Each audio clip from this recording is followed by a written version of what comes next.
Gente querida, gente amada, é um privilégio para mim falar com você aqui da minha casa, falar com você que está me assistindo prioritariamente aqui em Brasília, no Teatro Dulcina, na nossa reunião regular aos domingos à noite. Obrigado pelo carinho de me receberem assim, de maneira tão indireta, através de uma projeção. E ao mesmo tempo estarem fazendo dessa projeção um acolhimento real, não da minha pessoa, mas da palavra que está sendo anunciada. Eu espero que o mesmo aconteça no dia de hoje, como eu tenho sido informado que tem acontecido domingo após domingo, reunião após reunião.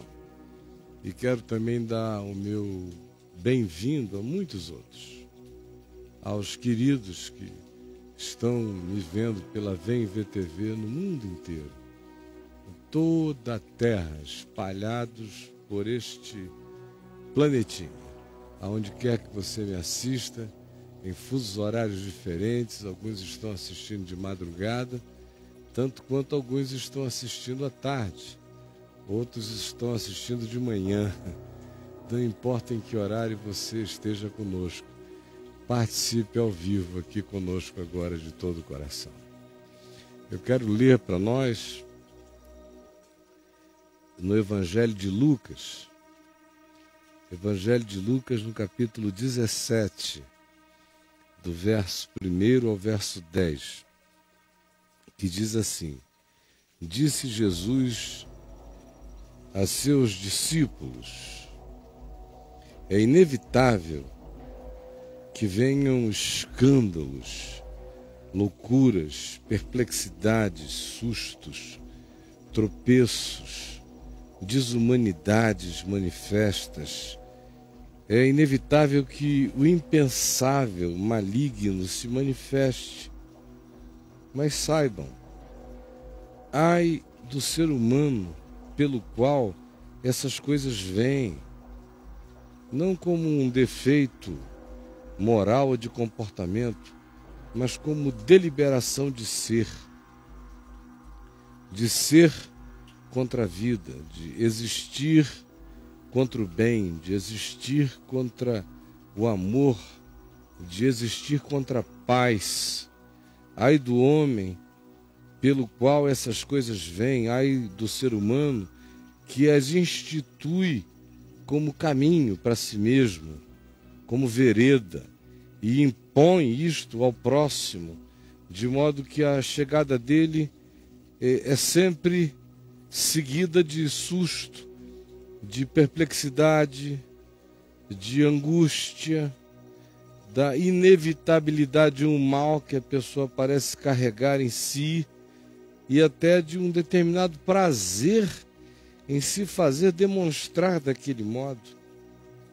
Jesus diz: ai daquela pessoa que existe assim, que vive assim, que provoca isso deliberadamente no outro, praticando algo que seja antivida.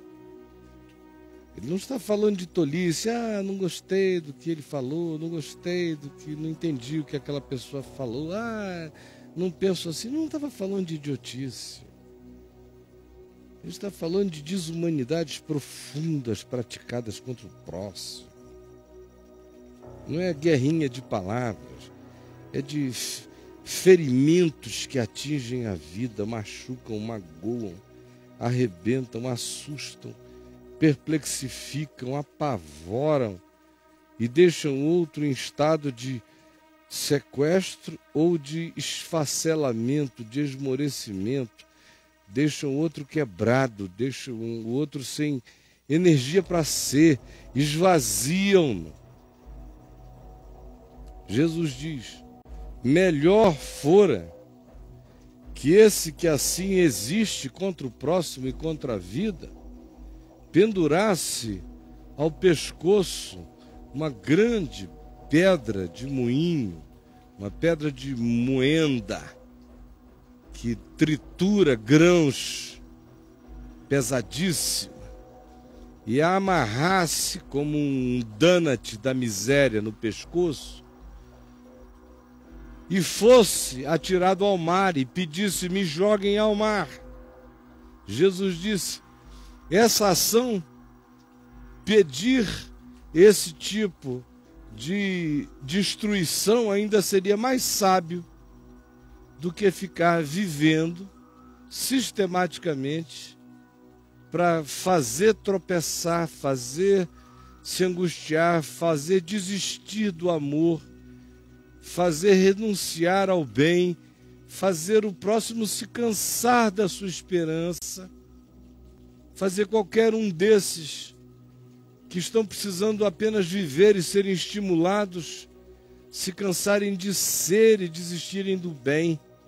Ai desses que fazem o próximo desistir do bem, que o cansam ao ponto de ele não crer mais que a vida seja qualquer coisa, senão uma careta de mau gosto o tempo todo, e assim desistam de viver e de caminhar com esperança. Ai daqueles, disse Jesus. É inevitável que surjam esses loucos. O mundo vai ficar cheio disso, Jesus disse.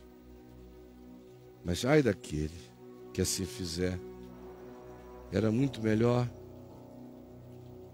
que se suicidasse. Era melhor que pedisse a alguém ou a alguns para que praticassem esse ato de misericórdia em favor da vida e o jogassem com uma pedra de moenda presa ao pescoço, na profundeza dos mares, para que silencie a sua voz de maldade, cesse a moenda da sua desgraça, do seu amassar da alma do outro. Jesus prossegue: acautelai-vos. Se o teu irmão pecar contra ti, se ele pecar contra ti mesmo, objetivamente, não por uma interpretação tua: não gostei dele, não concordei com o que ele disse. Não, Jesus está falando de coisa séria, não de caprichos pecaminosos de almas adoecidas. Está falando de gente que vai e machuca mesmo, intencional, vai lá e fere, com palavras, com atos, com gestos, com atitudes, com comportamentos, com ações. Se o teu irmão pecar contra ti, repreende-o, confronta-o, dize que ele te machucou, que está doendo. Resolve isso, põe às claras a tua dor. Se ela é verdadeira, se ela está presente, se ela não é apenas uma mania tua de devolução, de briga, de confusão, de discussão, se é algo que transcendeu o seu entendimento, sua compreensão, se é alguma coisa que se cronifica como uma doença praticada contra você, repreende-o. Se ele se arrepender, se ele reconhecer, se ele entender, se a mente dele mudar, perdoa-lhe, no sentido de continua o vínculo no nível em que era, porque não será mais um jugo desigual, não será mais uma relação adoecida, você tendo que carregar para sempre o indivíduo que te ofende o tempo todo, que não volta nunca atrás, que não muda nunca de mente. Não é possível fazer disso uma amizade, não é possível fazer disso um casamento, não é possível fazer disso um relacionamento. Isso aqui Jesus está falando de machucaduras na alma que podem ser redimidas para continuarem no mesmo nível de relacionamento. Esse perdoa-lhe continua, porque nós vamos aprender que existe o perdoa-lhe apesar dele. apesar de tudo. Um passo bem mais além. Esse aqui tem a ver com a relacionalidade e a continuação do que nos interessa como vínculo. Se por 7 vezes no dia pecar contra ti, 7 vezes vier ter contigo dizendo: estou arrependido, que besteira, que tolice, que burrice, me perdoa. Jesus diz: perdoa-lhe. Perdoa-lhe. Se ele vem e ele reconhece, ainda que ele esteja sofrendo desse fluxo e refluxo, ainda que ele esteja alternando isso com essa bipolaridade de percepção, ainda que ele esteja vivendo com esse nível de interrupção, de coerência, mas se ele volta a si e diz: me perdoa, perdoa-lhe. E se for possível continuar o vínculo no nível anterior, continua. Se não virar algo completamente patológico e adoecido, continua. Do contrário, perdoa-o e deixa-o seguir o caminho dele, ou tu escolhe o teu caminho, mas perdoando-o. Então disseram os apóstolos ao Senhor: Senhor, ao menos dá-nos a fé. Para nós não dá isso não. Isso não é fé para a gente. A gente foi criado no olho por olho, no dente por dente, no toma lá da cá, nas disputas de razões, nas conferências intermináveis, nas apologias em favor do nosso direito, do nosso significado, da precisão da nossa compreensão, da nossa justiça. Para nós não dá. A gente não tem alcance para isso. E eles disseram: a gente não tem fé para isso. Porque na realidade, quando a gente está falando de perdão, nós estamos falando de fé. Perdão é, antes de tudo, sobretudo, uma questão de fé. Fé. É um exercício de fé. Perdoar. Não é fé naquele que me pediu perdão. Tipo, coloco nele minha confiança, sei que ele não fará nunca mais isso, jamais acontecerá outra vez. Não, não é fé no arrependido. É fé no arrependimento. Não é fé no penitente. É fé na graça que perdoou todo aquele que arrependidamente reconhece o seu erro, o seu pecado. Está perdoado numa instância superior. E eu creio e tenho fé nesse perdão. Perdão é uma questão de fé, porque tem a ver com a minha fé. Tem a ver com a minha fé. Perdão sempre tem a ver com a minha fé. Até onde a minha fé se estende crendo em misericórdia, graça e perdão?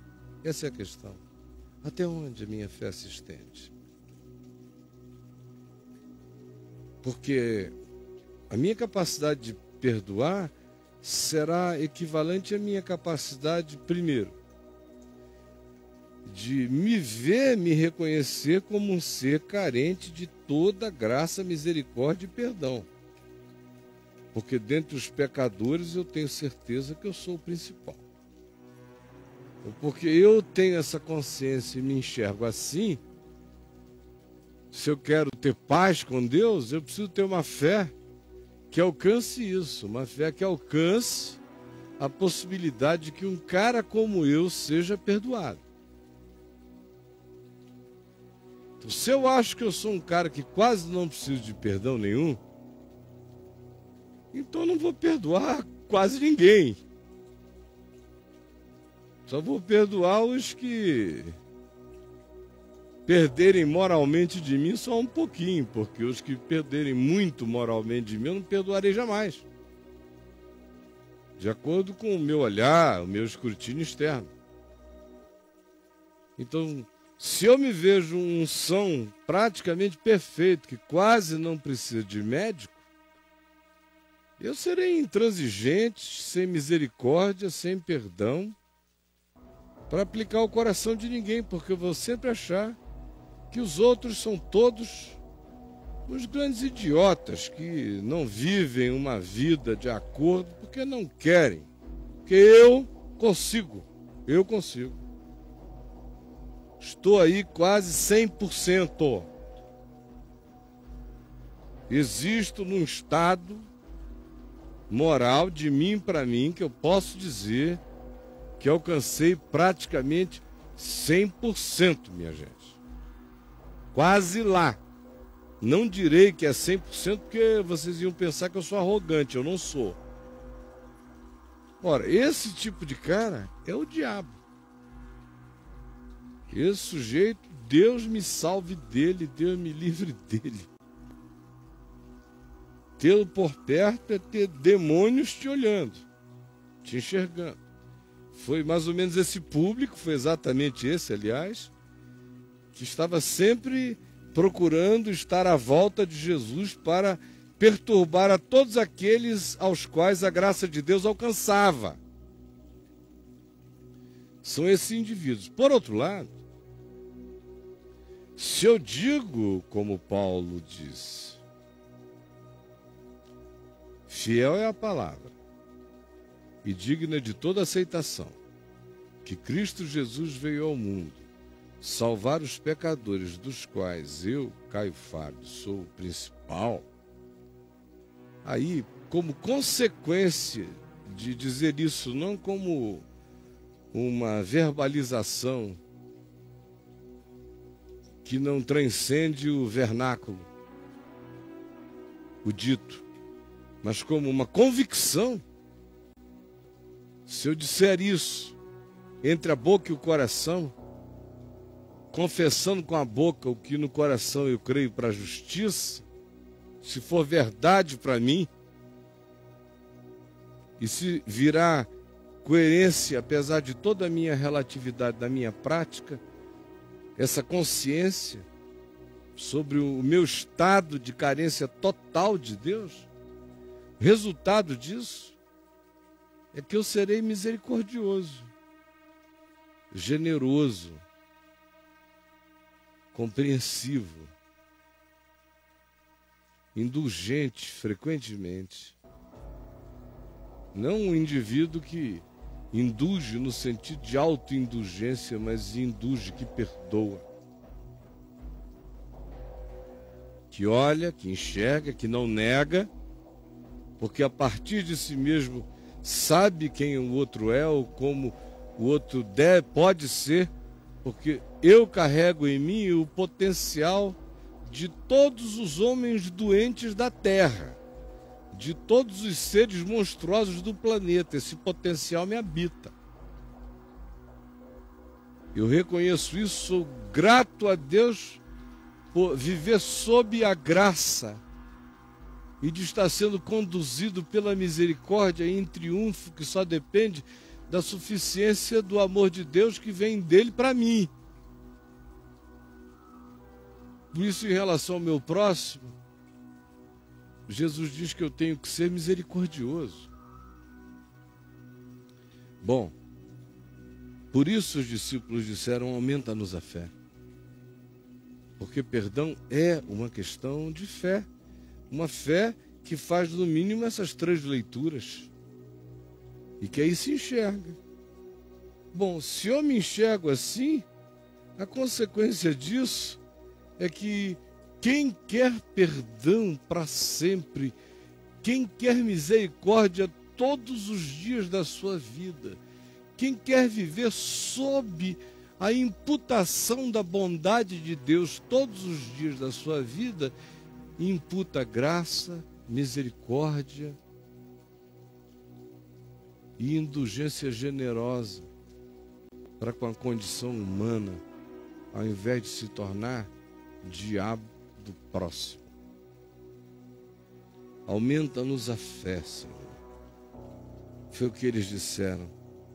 A gente não chega aí. Respondeu-lhes o Senhor: se tiverdes fé como um grão de mostarda, direis a esta amoreira que estava plantada e enraizada ali perto: amoreira, arranca-te com as tuas raízes e transplanta-te no mar, e ela vos obedecerá. Ela vos obedecerá. Eu acho interessante que Jesus usa essa imagem do transplantar da amoreira, da árvore, da raiz, do que se enraiza na gente, daquilo que botou raízes no chão do meu coração, que me faz perguntar, buscar lembrar, evocar, orar, pedindo para que eu consiga discernir quais são as raízes de amargura, de mágoa, de ressentimento, de aninhamento, de venenos antagônicos à saúde do meu ser.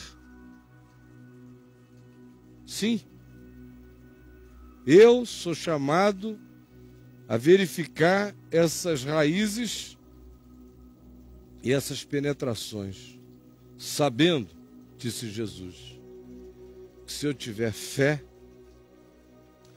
e tiver hoje a vontade, a decisão, a convicção e a entrega simples, não emocionada, não romântica, mas consciente, lúcida, se eu me submeter ao senhorio, ao comando, à ordem do Evangelho, que diz: perdoa-lhe, perdoa-lhe, perdoa-lhe, perdoa-lhe, perdoa-lhe. Jesus diz que essa raiz será transplantada de mim, arrancada de mim, será jogada na inutilidade, no mar, porque nenhuma moreira vingará no mar. Isso que eu chamo de a raiz da minha amargura, Jesus disse, me obedecerá pela fé. Isso que eu chamo de meu ressentimento, Jesus diz que me obedecerá pela fé. Isso que eu chamo de meu direito de odiar, Jesus diz que se eu decidir que de mim ele sairá hoje, ele me obedecerá. Essa raiva nutrida, essa ira guardada, essa antipatia adulada no meu coração, que eu deixei se transformar em raiz em mim. Se eu decidir hoje, pela fé, se eu não adiar mais, se eu não procrastinar mais, mas se pela fé eu disser, no meu coração, por menor que seja a minha fé, será do tamanho da minha vontade de ficar curado, será do tamanho da minha vontade de me tornar, pelo menos, o ser que eu já entendi, que eu fui chamado para me tornar. Desse tamanho será a minha fé, e a minha fé será no mínimo desse tamanho. Mas se eu tiver pelo menos esta fé de um grãozinho de mostarda, que ainda não mostrou tudo que é, mas já carrega a natureza do que deseja ser, como um grão, como uma semente, já carrega a natureza da proposta. Se eu pelo menos identificar a natureza da proposta do Evangelho semeada em mim, como se fosse um grão de mostarda, e eu então disser, essa palavra que cria, quando é fruto de convicção de quem deu razão ao sentido da vida no Evangelho, esta amoreira de raízes entranhadas me obedecerá na hora. Hoje, obedecerá você. E eu quero perguntar a você, O que é que está plantado dentro de você que precisa sair hoje, precisa obedecer você? O quê? Você sabe dizer. E é uma questão de obediência. É o que Jesus diz. Não tem nada especial acerca disso. Jesus vai desmistificando o perdão, que é uma coisa que a gente adora mistificar. Adora fazer o perdão o inatingível, a coisa inalcançável, o gesto dos gestos, o movimento final. A minha grandeza virtuosa é me tornar perdoador. Não, Jesus diz, é a tua inutilidade tornar-se perdoador. Se você quiser ser pelo menos um servo inútil, perdoe. Porque se você não perdoar, nem inútil você é. Se você não perdoar, nem inútil você é. Ele não está pedindo nenhum favor de mim, não. Ele está me dando uma oportunidade de acabar com a minha inutilidade humana, existencial, espiritual. Ele está me dizendo, eu não estou te pedindo um favor. Favor não é o que eu peço a você quando digo perdoa. Não estou dizendo, por favor, perdoa, tá? Tem pena de mim. Não, eu estou dizendo, perdoa-lhe. É ordem. Se você é meu servo, obedeça. Porque é a sua salvação para continuar a ser apenas e tão somente um servo inútil. Porque é tão básico perdoar, que perdoar é coisa de quem não fez nada, Jesus diz. De quem não fez mais do que a sua obrigação. Jesus vem e acaba com essa mística, com essa aura, com essa divinização do perdão, e bota o perdão na base da vida e diz, sem perdão não dá nem para começar a plantar, não dá nem para começar a viver. Porque se você perdoar, você ainda está sendo apenas um servo inútil. Por isso não se glorie de perdoar, porque perdoar é o sentido básico da sobrevivência. Não é a coroa de nada. É o chão mais básico sobre o qual a gente começa a erigir algo maior do que a nossa inutilidade existencial, é o que Jesus está dizendo. Aí você diz, mas será? Claro. Perdão só ficou com essa aura divina por causa desse culto à maldade do nosso coração. Que perdão virou essa coisa. Mas Jesus diz, não, é o fundamento da fé. E é para qualquer um. Quem é grão de Deus, carrega em si a natureza da vocação.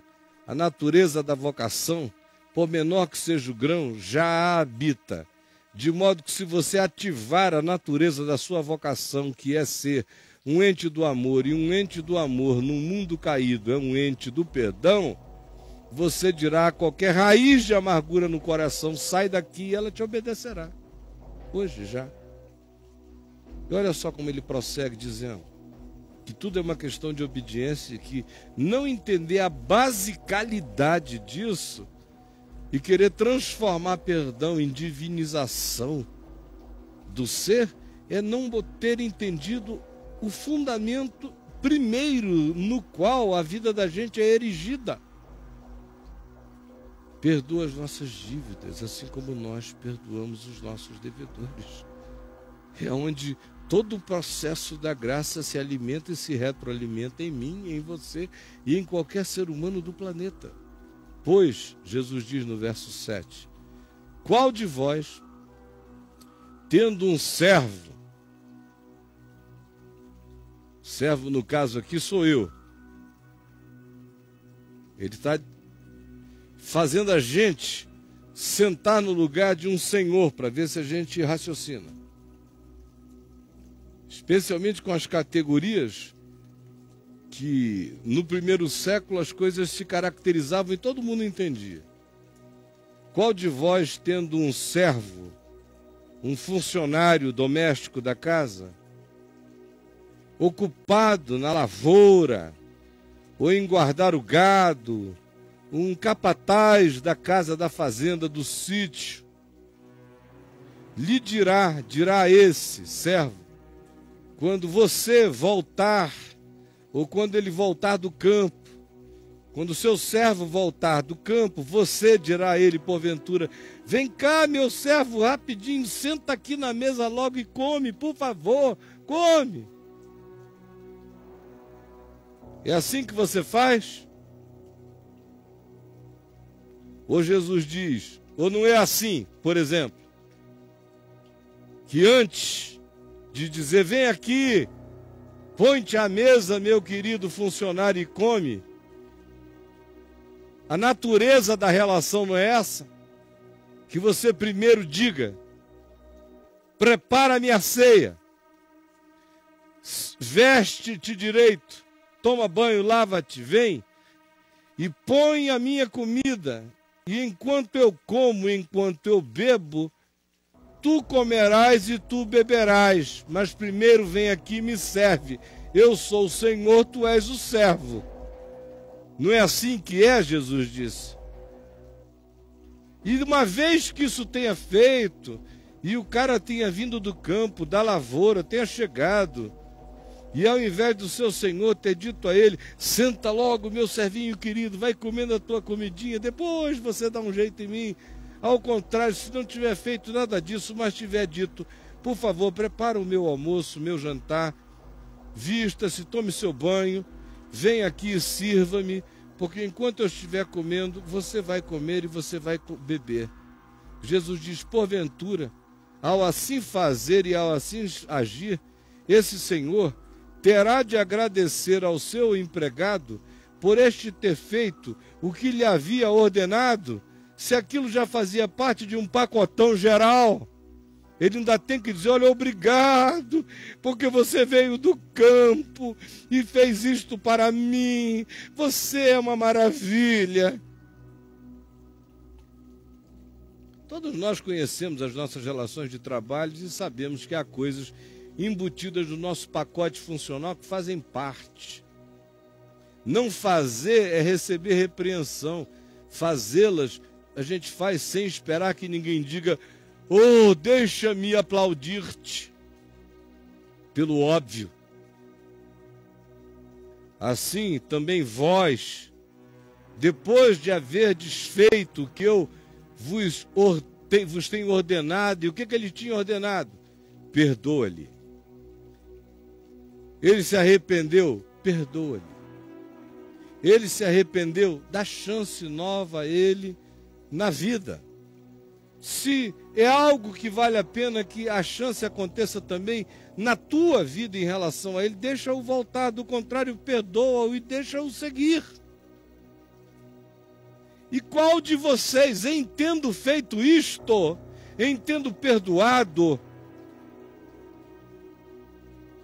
esperará que eu fique de pé e diga, oh, que coisa linda, que gracinha, meu servo, você agora perdoa, que bonitinho, eu estou em dívida para com você, sabe, estou em dívida, venha comer, senta aqui, meu servinho, porque eu não sei mais o que eu faço para te agradar, porque você fez o que eu mandei. Obedeceu naquilo que fazia parte do básico da consciência. Você quer o quê? Que eu diga, oh, que esforço.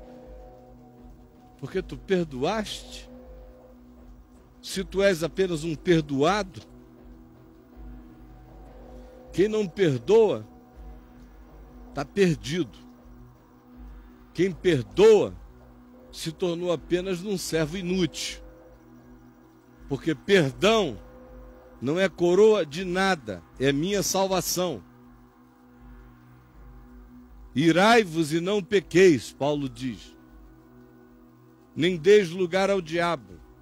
Quando eu perdoo, ao invés de cultuar o ódio, a ira, eu não estou ganhando uma coroa. Eu estou salvando a minha alma de dar lugar ao diabo.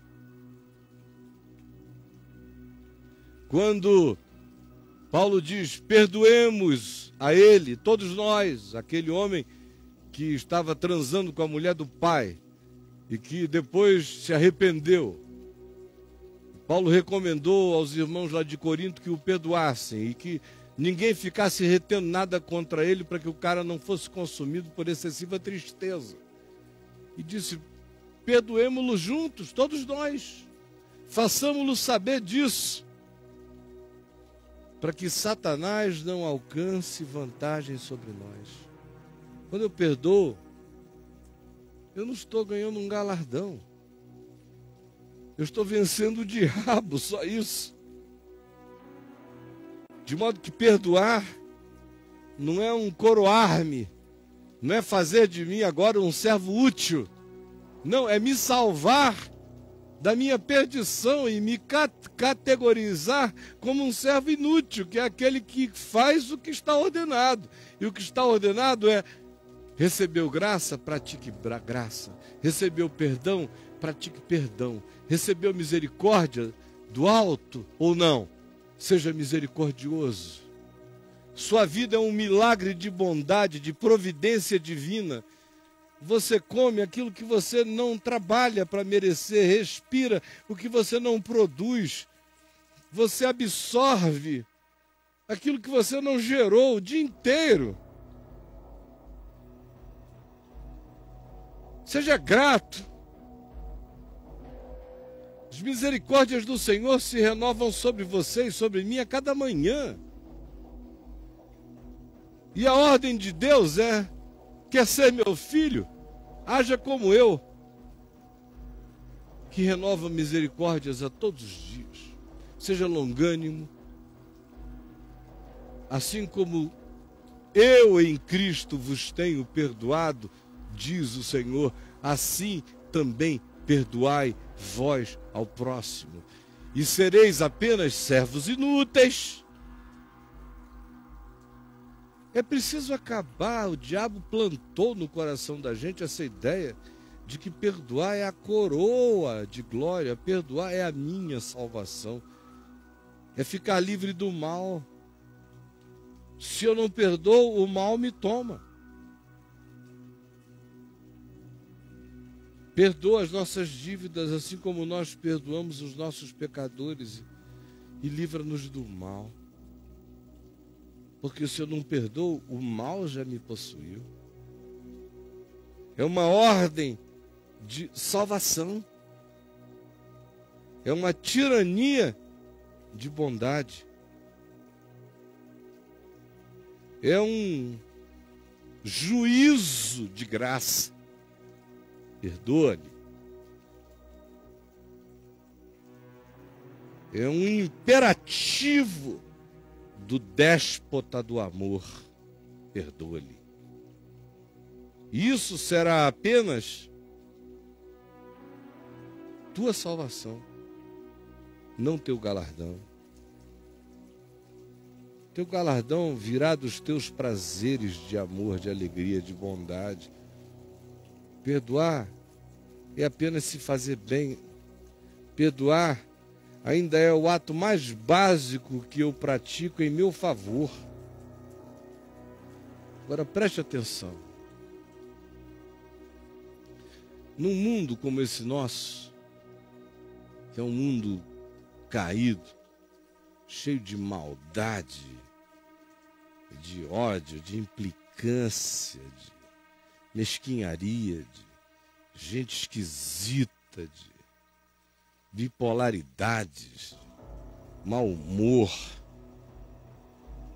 O cara acorda de um modo, dorme do outro, de repente a gente vê já está do outro. Com a nossa natureza, frequentemente se autoindulgindo, se concedendo cada vez mais, se permitindo. Uma palavra idiota. Toda hora a gente vê os carinhas dizendo: eu me permiti. Quando ele quer dizer que soltou a franga, eu me permiti. Autopermissão para idiotice o tempo todo. E isso é cultuado em algumas alguns divãs de psicologia, de psicanálise, são estimulados. Você tem que se permitir para todo lado. Nesse planeta onde tudo é doente e adoecido, não adianta a gente ficar falando em amor, porque a gente está apenas cuspindo para o alto. O amor, sim, é galardão. O amor é o que aproveitará supremamente. Amor é o que fica. Porque no fim passará a fé, porque quando eu vir face a face, eu não precisarei de fé. Passará a esperança, porque quando o que é se consumar e eu vir, já não esperarei, estarei mergulhado no que é. Mas o amor continuará. O amor é meu galardão. O amor é Deus, Deus é amor. O perdão é minha salvação. Por que o perdão é minha salvação? Porque eu sou salvo pelo perdão de Deus. Por isso eu sou introduzido à plenitude do amor. Porque o amor de Deus me perdoou. Agora, o que garante a unilateralidade desse amor que me perdoou a mim, não é se eu vou à missa, frequento cultos, dou dízimos e outras coisas mais, não. Ou endosso algumas causas e distribuo alguns panfletos, isso é palhaçada. O que demonstra que eu creio neste amor que me perdoou, a minha fé neste amor que me perdoou, a minha certeza de salvação, minha certeza de graça, minha certeza de perdão divino sobre mim, minha certeza de que o sangue de Jesus me purifica de todo pecado, é que eu perdoo o pecado de todo mundo também. Perdoo meu próximo, perdoo-lhe, perdoo.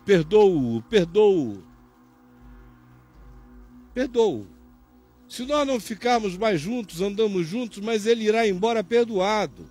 E se precisar de mim, receberá de mim bondade, não maldade, jamais, porque ele está perdoado. E o mal não me penetrará. E eu não estou fazendo isso por causa dele. Antes de tudo, eu estou me protegendo da minha perdição. Quando eu perdoo, eu me salvo. E como resultado disso, eu vou sendo salvo de um monte de outras coisas. Por exemplo, quando pela fé eu decido e entendo que perdão é mandamento básico, é pedra fundamental da consciência do Evangelho, eu vou ficando livre de um monte de coisas, inclusive de paranoias. De onde vêm as paranoias? Paranoias têm normalmente dois nascedores. Um objetivo e um subjetivo. Qual é o objetivo? Existe paranoia objetiva? Existe. Quando existe uma causa para deflagrar o processo. A causa foi concreta. Alguém não gosta de você, fala de você, não esconde isso, boicota a tua vida, já deixou isso claro. Agora, como é que daí se desenvolve uma paranoia? É quando toda vez que esse cara, eu imagino que ele existe para mim. Que se ele estiver sentado num bar é sobre mim que ele está falando. Se ele estiver dando uma massa numa menina, eu já vou imaginar que ele está falando no ouvido dela. Deixa eu te beijar aqui, porque aquele cara não pega ninguém lá não, que é só para fazer mal a ele. Um dia esse sujeito me fez mal, mas agora, onde quer que eu veja, em qualquer situação, em qualquer circunstância, eu vou estar sempre imaginando que a existência dele é contra mim. Aí virou paranoia. Já é uma mente paralela, exacerbada, exagerando, coisas que tiveram um nascedouro concreto. e podem até manter um percentual de tal concreção. Mas a exacerbação, o aumento, a fantasia é paranoia. Segundo nível de paranoia é a totalmente subjetiva.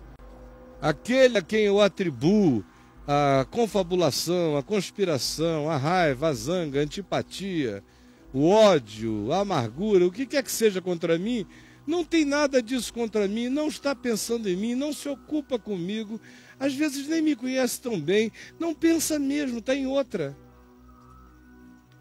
Mas algo nele me perturba, ou ele tem coisas legais que botam em realce as que eu não gosto em mim, ou ele tem coisas ruins que são as mesmas escondidas em mim, mas eu não quero identificar, e por isso, ao invés de conhecê-las em mim, eu prefiro odiá-las nele.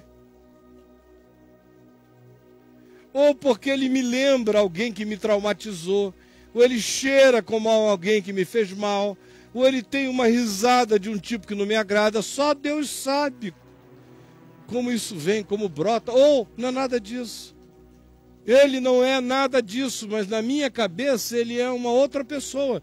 Eu olho para ele e não o enxergo em nada. Eu olho para ele e o cubro com um holograma que é uma projeção da minha doença, da minha invenção. Aí eu quero dizer uma coisa a você. Até a paranoia só é de fato curada pelo perdão. Porque você vai ter que perdoar o seu fantasma. Vai ter que perdoar a sua construção, vai ter que perdoar a sua invenção. Mesmo que você sofra de alguma disfunção neural, mesmo que você tenha sido acometido por esquizofrenia, até para ser um esquizofrênico do caminho santo, você precisa perdoar a aparição, precisa perdoar a voz perturbadora, precisa não guerrear com a impressão maligna, precisa falar com a perturbação a partir da cruz e dizer: Pai, perdoa-lhes, porque não sabem o que fazem, nem eu sei o que ouçam. Eu estou perdoado e a minha paranoia também. Em qualquer nível, no mundo caído, o aplicativo básico, essencial, de sobrevivência, do amor, se chama perdão. Você quer amar num mundo de ódio, de raiva, ao invés de ficar com sonhos mirabolantes, dizendo: darei a minha vida para salvar um campo de refugiados. Por que você não começa perdoando quem está ao seu lado? Quem dorme com você, quem te ofende todo dia, ou quem não tem noção e por não ter noção te machuca toda hora? Por que você não começa perdoando o burro, que não faz por mal, só faz por limitação mesmo, por burrice? E por que você não perdoa todo aquele que te ofendeu, o teu perverso, aquele que é teu inimigo, como Jesus diz? Ama-o. Como é que a gente ama o inimigo? É perdoando-o. Como é que a gente perdoa o inimigo? É fazendo o bem e não o mal. É orando pelo bem, não pelo mal.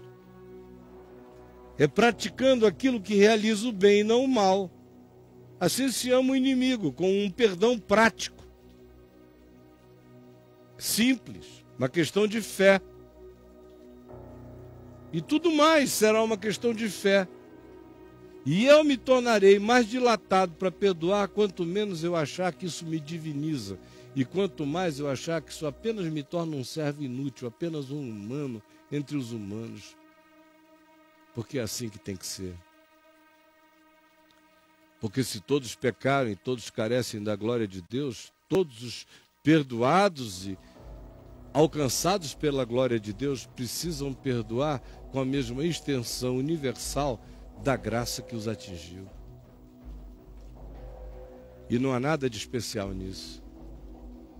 Não tem por que chegar e dizer: ó Deus, viste que perdoei?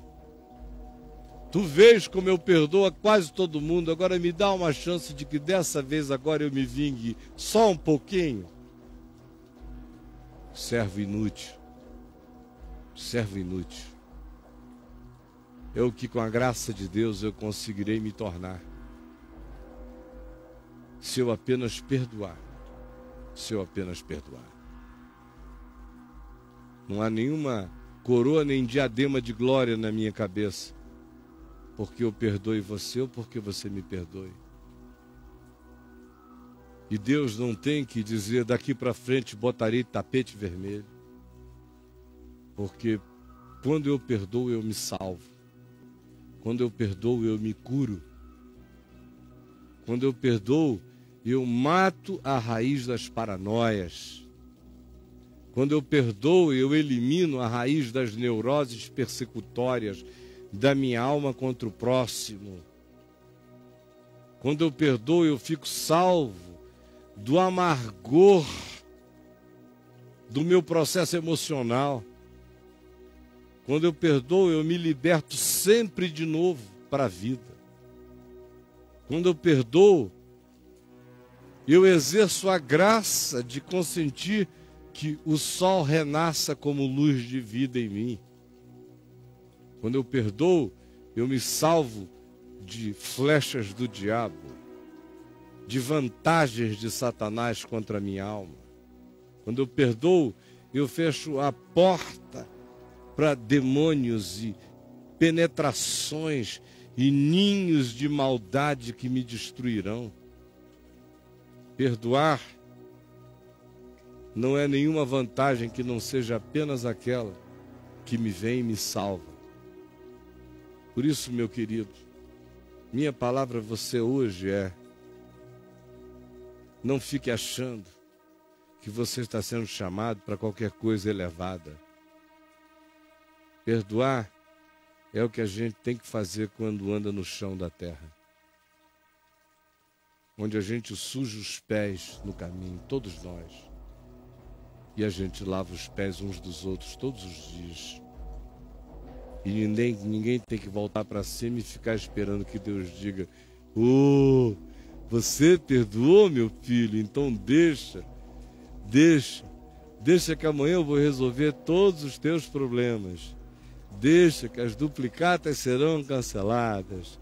Deixa que a conta será coberta. Deixa. Não, perdoou, se salvou da sua própria perdição. Caiu na categoria humana simples. Ser um ser humano simples, um servo inútil, já é um galardão no mundo caído, onde nós somos, na maioria das vezes, gente menos que inútil, onde a gente trabalha contra a vida, onde a nossa mornidão, a nossa paralisia, a nossa imobilidade, a nossa omissão são pecaminosas até ao fim. Pelo menos perdoar, pelo menos dar razão a Deus, pelo menos dizer amém e dizer também assim farei, me levantar e servir, e não ficar esperando aplausos de anjos, é me salvar da minha idiotice, é me salvar da divinização do perdão que paralisa a vida, é me colocar na condição humana de um servo inútil, que está fazendo apenas aquilo que foi mandado, e o que foi mandado é apenas aquilo que me salva o ser. Não há nenhum mandamento de Deus que seja um capricho de Deus para ele ou para anjos. Todo mandamento de Deus é apenas para me salvar o ser. Salvemo-nos de nós mesmos e desta geração perversa. Jesus, eu oro por mim, que às vezes me engano e fico achando que perdoar foi um estender, foi um dilatar, foi um virtuar-me, foi um divinizar-me, quando na realidade é apenas o mais básico humanizar-me. E é sobretudo me salvar da minha perdição, da perdição, da amargura que me mata, da introjeção, do mal ferido que me contamina e me destruirá. É a salvação da perdição, das raízes de amargura e também do desenvolvimento de paranoias, de manias de perseguição. É o quebrar dos mundos paralelos na mente. É o plantarmos-nos exclusivamente no chão daquilo que se vê, que se ouve. No perdão, a gente também é salvo de um mundo de conjecturas, de maquinações, de elaborações, de pensamentos paralelos, sempre contra o próximo, sempre aumentando tudo, sempre nos tornando mais maliciosos, sempre nos piorando, sempre nos desumanizando. Por favor, salva-nos para nos tornarmos pelo menos servos inúteis, que são os que dão razão a Ti e que não se glorificam por simplesmente obedecerem aquilo que nos salva. Salva-nos desse engano de querermos galardão por obedecermos apenas aquilo que nos salva. Salva-nos da meritoriedade que nos habita e que paralisa o Evangelho em nós. Porque aonde quer que haja uma expectativa de mérito na minha alma, ali é um lugar onde o Evangelho não se dilatará, nem crescerá, nem a minha fé aumentará, porque a fé só aumenta no não mérito, quando eu sou servo de todos, porque eu sou servo de Deus. E quando perdoar é me salvar e é me colocar na posição quebrantada de apenas andar entre os humanos, que são apenas humanos, na presença de Deus e do Filho do Homem. Realiza esse entendimento em mim, nos meus amigos, nos meus irmãos, em todo mundo em quem a Tua palavra esteja chegando agora. No Teatro Dulcina e na terra toda. É o que eu te imploro agora, em nome de Jesus. Amém, amém.